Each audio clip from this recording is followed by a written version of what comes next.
This is TWiT. October 2nd, basically what is turned out to be an annual Microsoft event now will be happening, and we have a lot of reason to believe this will be the biggest event of theirs since 2015. That's Wednesday. I apologize. Don't go there Tuesday.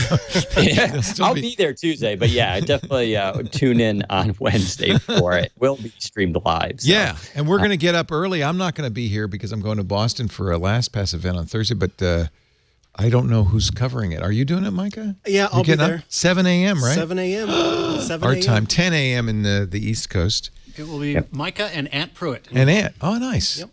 So what do we expect, Daniel? This is where, is it Centaurus? Is that where Centaurus is going to debut? Yeah. Centaurus, the dual screen folding Surface device that they've been working on for a few years.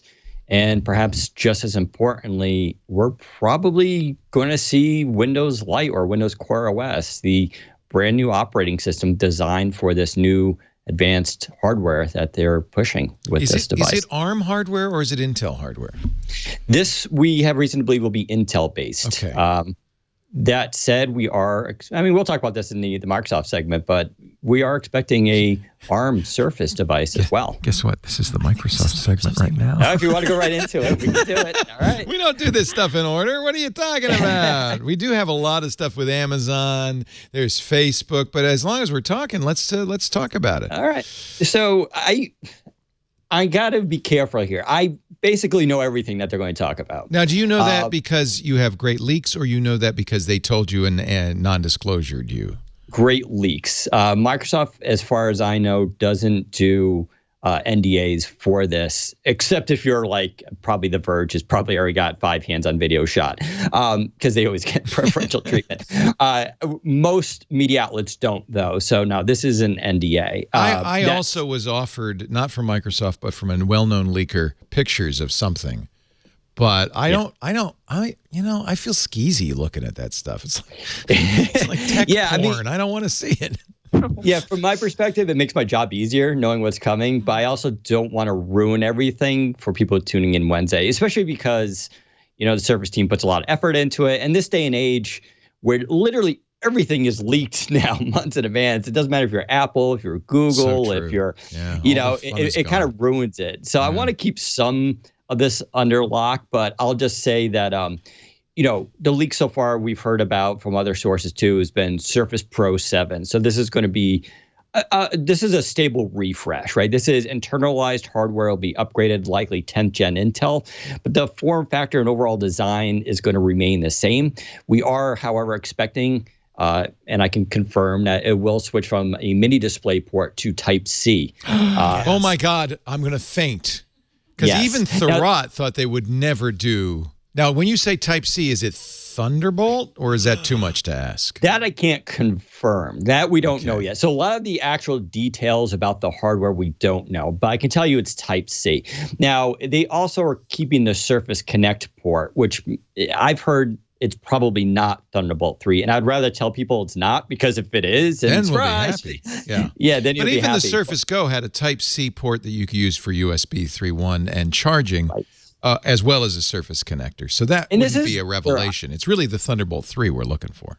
Yeah, and I'm mixed on this stuff. So I have a lot of devices that have Thunderbolt 3 and a lot that just have Type-C.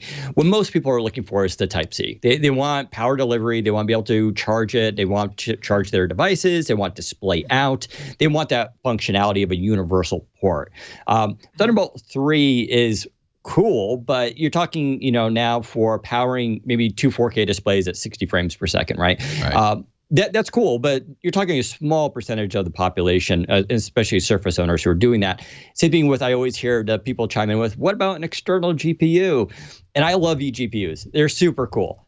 But, come on. Most people are not investing in eGPUs these days. That said, I would never turn down a device that has Thunderbolt 3, but because they're keeping Surface Connect, I'm not sure with the PCIe lanes how that balances out, if they're able to do it or for what. But does the Connect have that fast of a interface for data? You can basically think of Surface Connect as their Thunderbolt 3. It's pretty close to it. So you're talking, it uses its own amount of PCIe lanes. But let's just assume it's just Type-C 3.1. We'll find out there if it's Thunderbolt 3. But I'm assuming not. Thunderbolt 3 is a 40 gigabyte per second, right. And it is peer-to-peer. USB is not peer-to-peer. It's a master server client, and it is at max 3.1. I think it's 10 gigabytes per second. So it's a quarter the speed. It's not as flexible. You can't do as much with it, but you're right. I think probably most users 10 gigabytes per second. Oh, that's fine. I'll take it. Yeah, I think for most users, they just want that Type-C universal port. It'll be interesting to see how that goes. So that's Surface Pro. Surface Pro 7, honestly, is going to be probably the least interesting thing of this event, because even though it's kind of their flagship product, like I said, we're not expecting a big redesign of that until 2020. And just to be, for people who haven't seen it, I think everybody has, but it's a tablet that has one of those floppy Alcantara covered keyboard, minimum key travel keyboards, which I'm not a fan of. I actually really like the Surface Pro keyboard. I find typing on just, especially because it's better of the than angles. the Mac keyboard. I will grant you that. Yeah, it's really great when you eat like Cheetos and then you type rub it on the Alcantara. It's got like a nice patina. You have a picture at Windows Central of Panos Panay showing. Actually, I remember this is from last year where he stole Paul Thurrott's laptop and I didn't give it back for a long time. But interestingly, if I blow up the picture, I feel like this is the Zapruder film. You see here, you don't get a great typing experience. I don't think that's the full message they're trying to give out, but I just want to point out that 1.5 millimeters of key travel is not great. Not a great typing. I think they're comparing it to a MacBook, which is really awful. Yes, because that's the Surface laptop, which actually, I'm going to go on record, and I've said this already, that the Surface laptop's keyboard and typing experience is still the best of any laptop ergonomic. Better than Lenovo, better than full travel. Yeah. Okay. I mean, I get Lenovo. Lenovo's super good. I love Lenovo and HP. I think they make both excellent keyboards, and they're what's cool about them is they feel very different from each other. It just depends what you prefer. But in just terms of overall ergonomics, because of the way the palm rest works on the Surface laptop, because of the aspect ratio, it's just in my mind. But perfect. The palm rest is covered with Alcantara. But so that leads us nicely to Surface Laptop 3. They have to have an option not to have Alcantara on my keyboard. Leo, I like the laptop, but I didn't want. Wish is granted. Really? This is for sure? Yeah, we're hearing for Surface Laptop 3, the 13-inch version will have optional Alcantara. Caroline, have you ever had a fabric-covered wrist rest on your laptop? No. Let me tell you.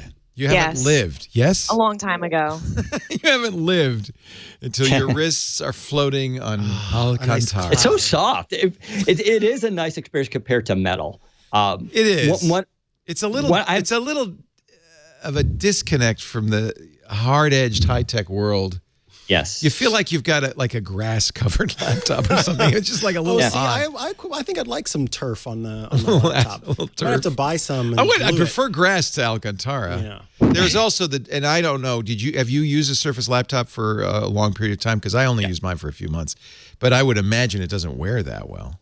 So it depends. The one you see that picks up dirt the most is the silver one with the gray Alcantara. That one gets dirty if you don't clean it. I like the burgundy. You get the burgundy and the cobalt or the black. Yeah. It definitely wears way better. Oh, okay. So it really depends from that. But so what we're hearing is that there's going to be an option for Alcantara this time, which means also in theory, they could lower the price, right?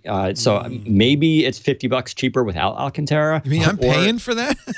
Yeah. Oh, wow. Or being Microsoft, they could be just charging you more for the Alcantara and still make out. But yeah, Alcantara is a trademarked fabric, right? It's a proprietary cloth. So now the rumor is it's going to be AMD, not Intel, based on this new Surface Laptop 3. Think that's if you true? notice, I said the Alcantara is optional on the 13-inch, and that's because we're also hearing there's going to be a 15-inch version announced. And that 15-inch is going to be likely the AMD version. And the reason that makes sense is because that would have integrated Vega graphics.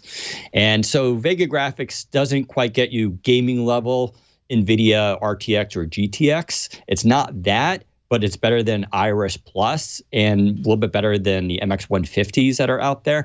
So it'll sit nicely in there in terms of video editing, photo editing, with a more powerful processor, and that kind. So that's what we're hearing for that. We don't have the specifics on the actual model numbers and all this, and there could be one rumor came out that there's actually a range of processors, whether it's 4, 6, or 8 core.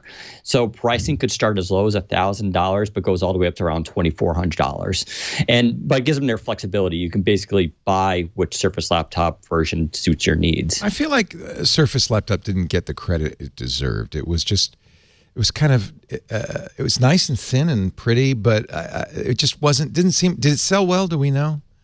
Yeah, I think it does do well. I mean, they've obviously are making a 3rd generation. And when I've talked to the Surface team before, their goal is always to get to version 3. Version 3 is basically when it all comes together for them. This is the one. And so because they've learned from the market what people want. For instance, we're hearing Alcantara is now optional. That's from feedback, right? But yeah, they have sold well. The problem with the Surface laptop is it's a traditional laptop. So Surface has traditionally been associated with these new category devices, and this is a straight up laptop. But I would argue it's it has all the fundamentals about it, makes it one of the best Windows laptops out there. It's very elegant. I think it's a nice, elegant, simple, clean line laptop. Trackpad is good. Audio is good. Display is good. There's a rumor that it will not have Surface Connect, but just USB-C for charging on this one. I don't know that for sure, but it too will have some sort of Type-C port as well. So mini displays finally going. What happened to the Surface Book? We're due for a Surface Book 3. That's the one with the clothespin hinge that you can detach the top. Right. Yeah. Always had problems.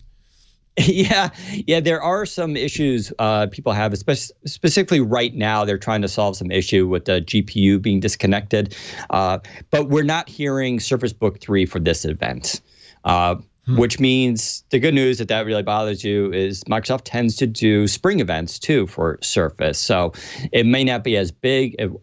For that, we are thinking maybe just a refresh, again, internalized hardware, 10th gen Intels, which at least at that level I don't think are out right now anyway. So it'd be kind of premature for them to announce. But you probably switch to RTX graphics and some minor improvements. We're not expecting Surface Book 3. Will they update the Go?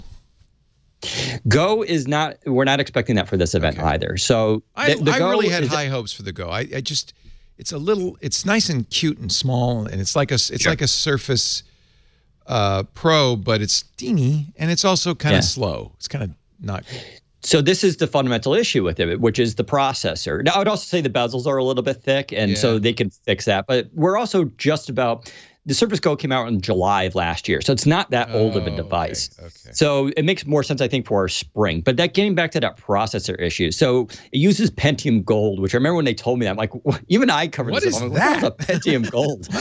I've never, and it's a weird low end processor, and the issue here is there's nothing. I can't tell you what else.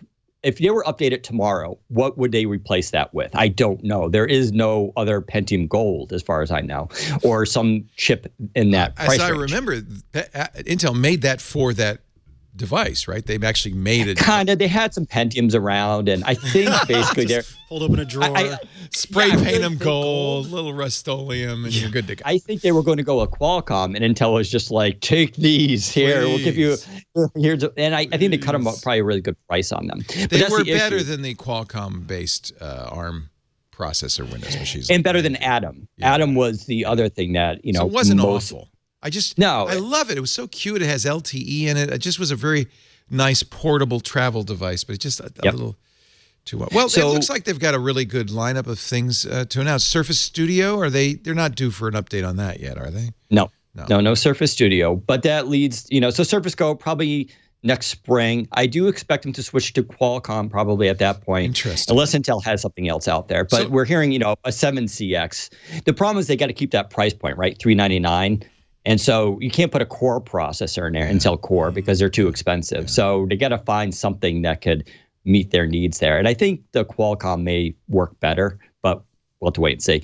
But so this now gets to, all right, so what's new? Why am I saying this event is going to be so big? So Centaurus and Windows Light. Well, besides Centaurus, we're hearing a new Surface. Think of a Surface Pro, thinner, lighter, thinner bezels. Think of something that looks like an iPad Pro, okay, Johnny, but with a kickstand and uses the keyboard. but it's going to be running a Snapdragon 8CX. So very interesting. That's ARM, of course. Yeah, the 8CX is Qualcomm's supposedly desktop class. So these other devices were on the 855, which really was underpowered for that. Right. The real benefit of anything running on ARM, though, is battery life. Instant on. This thing will never go to like a hibernation mode. It'll be like the iPad where you just hit the power button and it just pops on the screen. Always connected to LTE, of course. Really good battery life. And I've seen this thing. It looks really nice. Like it's, and I expect this design is going to be what Surface Pro will turn into in 2020. But you're going to see it for the Qualcomm version, which if you think about it, kind of makes sense. You're going to see this thing and you're going to kind of want it because it's going to look really hot. Like I said, think of an iPad Pro, but with the kickstand and the Surface type cover. And they have a new pen system. I won't ruin the pen system here. It's kind of cool, but they're changing it up a little bit for this device.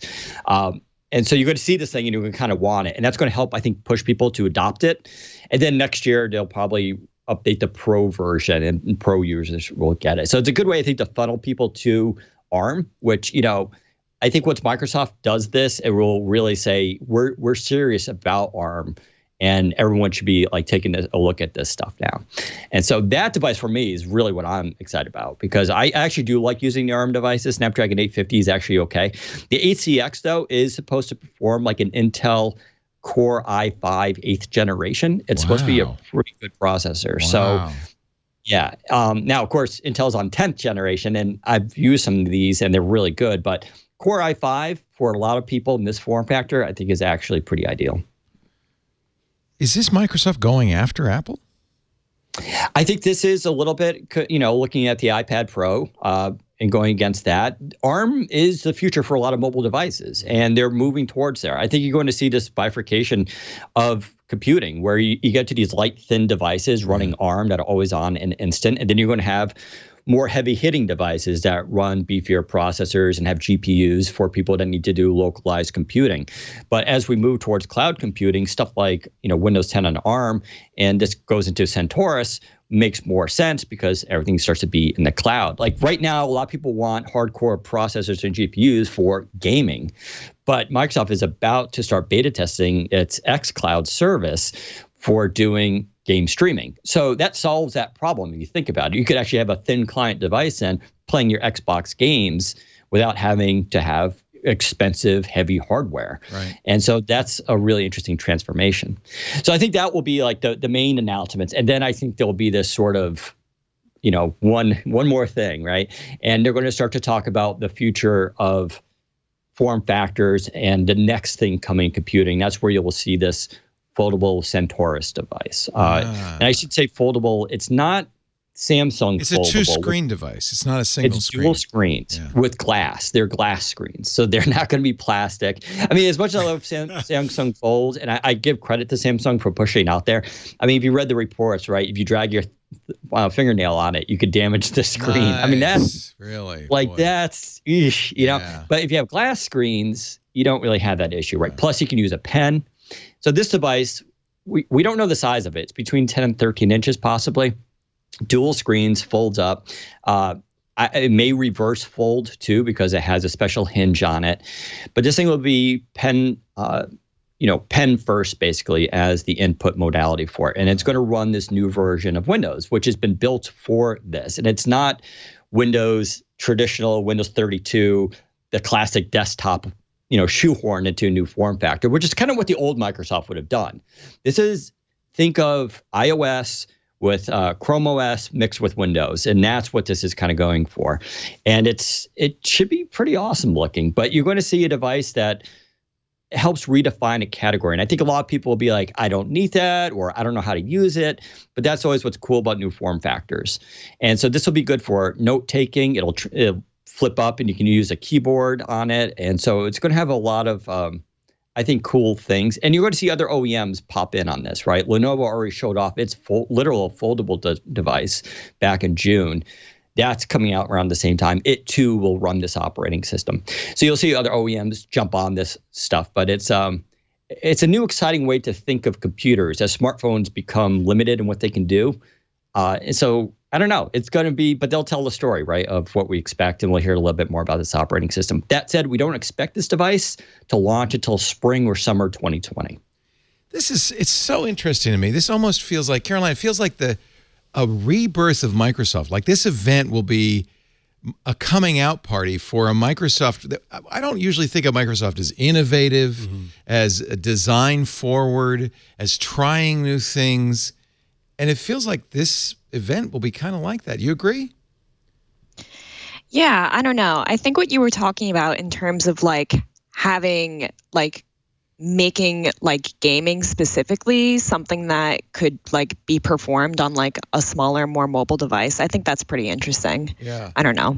Yeah, that's what everybody's doing that. Google's doing it with Stadia. Microsoft's xCloud comes out this year, right, Daniel? It's imminent. Yeah. It's going to start beta testing on Android next month. Sony bought Gaikai so that they could do it with PlayStation. I mean, everybody wants to do this. The idea being, because everybody's got one of these in their pocket, right? A smartphone in their pocket. And the idea is you should be able to play your game anywhere you are, and it should be AAA titles. Well, to have to go and buy all this hardware all the time, to go out and spend a bunch of money to get upgraded to the latest thing. Console gamers will do that. PC gamers will do that, but that's a niche. Exactly. And so to give some of that possibility to folks who are a little bit less tied into that, I think is good. But I wanted to touch on what you said, Leo, about Microsoft sort of this being an event where they step out and show that they are doing something new. I've felt that since the studio was released. Since Satya Nadella took over the company. That's fair too. It has been a completely reinvented company, but it's been in drips and drabs, like the studio. So you really feel this is going to be like this? Sounds to me from what you just described, Daniel. They're going to be throwing like, try this. What about this? We got a triangular one. We got a round one. We got one shaped like an egg. Whatever you need. And how long has it been since we saw a new version of Windows? I mean, Windows 10. Is just like Windows 7. It's just like, I mean, there's not, it's an incremental improvement. Windows Lite, what is that?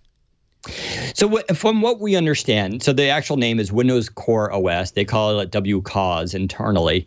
Windows Lite is also its internal name. We don't know what its official public name is, so I throw that out there as Windows Lite. I don't think that's going to be its marketing name. We'll probably find out hopefully this week. But this is a new operating system built, just like how iOS was built for conceptually this new form factor, new devices going forward. Is it going to look as differently as iOS does from macOS? Is it going to have a start menu? Kind of. It's not a start menu like in Windows 10, but there is. So there's some screenshots already that have kind of come out that show what it looks like. You can think of it, it looks more traditional like an Android or iOS launcher, app launcher. So we're not talking live tiles anymore. They're getting rid of the live tile thing for this. These are just static app icons that people know. It looks like it has a centralized launcher. You hit a little button, it pops up in the middle of the screen. You pick your apps. It's very clean. It's very minimalist looking. It uses a lot of what we've already seen with the Fluent design system. So a lot of acrylic, a lot of like sort of see-through elements. It looks very fresh and modern. It will be always updated. You don't need to, right now with the Windows update, you get the update, you get a notification, you got to restart the PC, it installs. That doesn't really happen on iOS and Android, right? It's a lot faster of an update. Well, that's how this is going to operate too. So this is them bringing the best of Windows, but to a modern system without all the legacies. Because the problem with Windows, as it is in desktop, is anytime they try to get rid of something, they're just what it looks like. Anytime they try to get rid of something, people kind of freak out, because people still are on Windows 7. And so this gives them an opportunity to really start fresh and allows them to jump onto modern computing systems with a new look that sort of brings the best of Windows. So from what we understand, it can run Win32, but it's primarily going to be a universal Windows platform, as well as their new technologies that they've been doing around there, like WinForms and everything. It can run Win32, but it seems to be part of that containerized systems that they've been building like around Linux. And so you'll be able to run Win32 as a fallback, but it's not meant to be a primary, because Win32 app development is basically dead, right? It's totally I legacy. wish Win32 were dead. I mean, I think to some degree that's where all the security flaws lie. That's where all the issues lie. Are you telling me Windows Lite is going to get rid of Patch Tuesday? Yeah, I mean, or it'll just be these updates that just come through, right? Every day. That breaks my heart a little bit. Yeah. But it's not going to be this legacy code that they need to maintain, and it's going to be lighter. It'll be faster, and it allows them to create an operating system built for these new ideas of hardware, which is like a dual screen device. Because you can run Windows 10 on dual screens. Some of us have 3 screens, right? But for a small foldable device, you can do cooler stuff, including, focus and moving things around with the pen. And so this is going to be where the magic kind of happens, where they really are trying to focus on the user experience built around this. So this is going to be, I think, super exciting. And you're right, this is sort of a new Microsoft. This is them not trying to catch up to the market, which is the issue with phone and, even Zune, right? Zune was a total response to the iPod. This is them trying to get ahead of the market, get ahead of the curve. And we already see this is where it's going. Smartphone sales plateaued 2 years ago, and now they're actually dipping. I believe IDC just put out how this quarter they're expecting when the sharpest drop in smartphone sales. And so that market is matured right now. So now the question is, all right, in tech, what comes next? Is it smartwatches? And so you're seeing these companies push 5G and foldables and dual screens, and this is going to be Microsoft's take on it without necessarily going after the phone market. That's a hard thing to do. I mean, Microsoft foisted tablet computing on us with Windows 8 and 8.1, much to their chagrin. Mm-hmm. It's hard to predict where the world is going with technology. I think often it's such a paradigm shift or discontinuity from what has gone before that I really don't expect any big company to be able to figure that out. It's going to come from somewhere unexpected. And yet, I got to say, this is a really revitalized Microsoft with a whole host of interesting new products. And it doesn't feel too spaghetti. It doesn't. Projects. It feels fairly coherent. Yeah, everything makes sense, and they're kind of trying to tackle every category, it seems. The biggest problem they have is Windows, honestly. And I think Windows Lite or Core OS is an interesting attempt to, it sounds to me like strip it down to the basics, make it more robust, get rid of some of the excess stuff that was causing problems. Really, the hardest thing for Microsoft is legacy. Did you see, we talked about it on Windows Weekly, the video that the former Microsoft programmer posted on YouTube, in which he said this is... Talking about the bugs. Yeah, Barnacles. Yeah. Barnacles. This is the problem, he says, with Microsoft is they fired all the testers. That's true. We know that.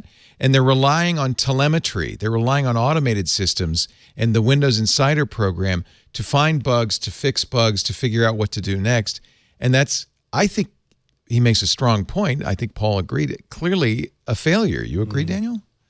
I wouldn't call it a failure. I will say definitely has a lot of room for improvement. That said, the industry is going that route. We were just talking about this with iOS this week internally. We have a bunch of us use iPhones. I got the new iPhone 11 here. Apple has also, I mean, they're now at 13.1.1. Exactly. There are so many bugs in iOS 13, that even though it had a massive beta test.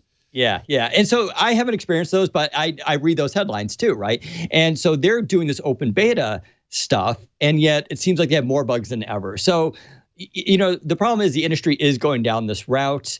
It is, in a sense, Microsoft, to their credit, kind of gave what people wanted, which was this stuff kept leaking out. Early versions of Windows would leak out, and then they would get feedback from those leakers, but they were in a weird position because it was an unofficial version. So all they did was say, like, oh, you guys just really want to beta test this stuff? And so this was more a concession to that than it was an attempt to find out. Sure. I mean, you think about it now, Microsoft doesn't get up on stage and go, for next year, this is what we're doing in Windows 10, because it's already been announced in the Insider program. We've all been testing it. So it's taken that out. But it feels like, I have to say, it often feels like stuff that the insiders reported that were known bugs still make it into the shipping version. This has happened with 1903. It happened with 1809. So it doesn't feel like the insiders program is actually a good feedback loop for Microsoft. It feels like either they're ignoring it or they're not getting useful signals. I think this is where they need to, and they are always tuning the system. I mean, it's weird because it's the first time this is being done at this scale. And if you think about it, it's kind of a crazy system. So I do believe that. Maybe they're getting too much information. They're just. Yeah. And how do you measure that? How do you prioritize it? You have 2 million beta testers, most of whom have no idea what beta testing even means. Why do I have this? You're not going to get valuable signals back from them about real bugs. But they're still missing some massive flaws. I mean, I don't know. Well, on the other hand, the argument goes that Windows 10 is the most secure version of Windows. Oh, they say that every time. Yeah.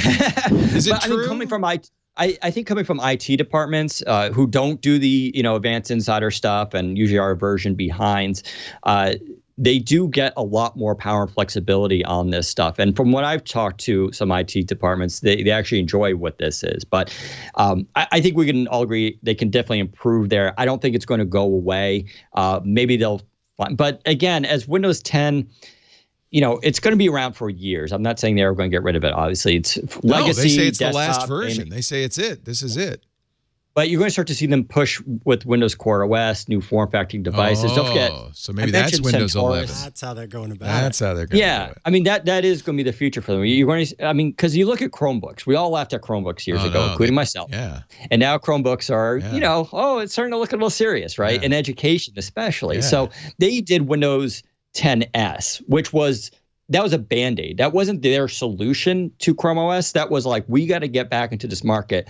Let's lock down Windows 10 a bit more for schools and IT departments. But Windows Core OS will eventually replace that. And if you think about where Chrome OS has done well, Windows Core OS is built exactly for those kind of markets. Right. And as consumers go more towards these devices, it starts to make sense because then you don't need, everything's going to be up in the cloud. Eventually, we will have cloud operating systems, right? And 5G will play a role in this. But we're still years from now from that happening. Oh, that's depressing. Caroline, if I walk into the motherboard offices, I'm going to see how many Windows computers on the desks there. I think probably 50-50. Is it? Ooh, wow. Oh, I was going to say 0. Really? I think, there's, let me think. That shocks me. I just use my laptop. Yeah, let's see. And you're using a Mac. Who does? I'm almost guaranteeing it, right? I'm on a Mac. Yeah. Person next to me has one. Let's see. No, wait. Somebody in the chat room said the only people who use PC. Windows are the secretaries in the offices at the business suite. I don't know if that's a fair thing to say, but it is a businessy. It feels like here, the people who use Windows are for the most part in the business office. Yep. And so motherboard. Don't I'm trust surprised anything because I say. I'll be honest. I haven't paid that close attention. I would think reporters would mostly use Macs. If you go you watch on Wednesday.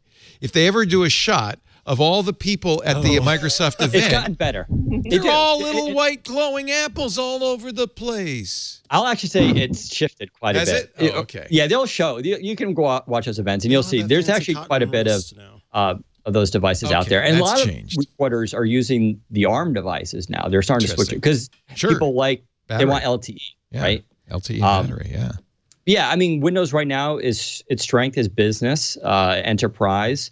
HP has EliteBooks. Lenovo has ThinkPads. Those do very well. And gaming. I'm running a Core i9 HP gaming rig that is just 64 gigs of RAM. No question. If you're a gamer, you got to have Windows. Oh, yeah. I mean, it's just, and that's one of the few areas of PCs that never hit that when PC sales are dropping, everybody's like, oh, it's a post-PC world. It was gaming PCs just kept pushing through all that. And it's gotten even more huge. So, but yeah, I mean, that's the past still, right? So what we'll see on Wednesday will be sort of the future of where Microsoft is going. And yeah, to Nadella's credit, he decided to cut back on markets where they clearly couldn't compete in, usually in the widespread consumer markets, and are trying to go into markets where they can define that category first. Right. And that is way harder. Yeah. So, well. Also, I should mention Surface earbuds. We are hearing those will be there. Oh, everybody. Even Amazon announced earbuds. I know. Amazon has them too. Everybody's got earbuds.